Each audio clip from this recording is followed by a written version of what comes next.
Okay.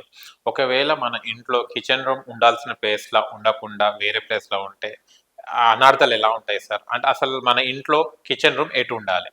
Kitchen room ఎటుండాలి అంటే, ఇందాక చెప్పుకున్నాం. ఫైర్ ఎలిమెంట్ ఎక్కడుండాలో అక్కడ కిచెన్ ఉండాలి.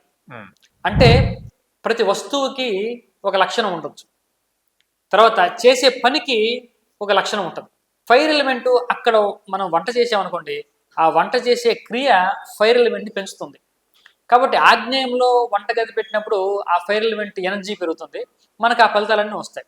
అదే తీసుకెళ్ళి ఉత్తరంలో పెట్టామనుకోండి, ఉత్తరంలో ఉండాల్సింది వాటర్ ఎలిమెంట్. మనం తీసుకెళ్ళి ఫైర్ ఎలిమెంట్‌ని పెట్టాం. ఈ ఫైర్ ఎలిమెంట్ ఏం చేస్తుంది? అక్కడ ఉన్నటువంటి వాటర్ ఎలిమెంట్‌ని చంపడానికి ఉపయోగపడుతుంది. మనకు వాటర్ ఎలిమెంట్ పూర్తిగా మనకు అందదు. హ్మ్. కాబట్టి వాటర్ ఎలిమెంట్ మన ఇంట్లో తగ్గిపోతుంది. జలశక్తి తగ్గిపోతుంది. ఇప్పుడు ఏదో వాస్తు డిఫెక్ట్ వస్తది. దానివల్ల అనారోగ్యము ఇంకోటితో వస్తూ ఉంటుంది.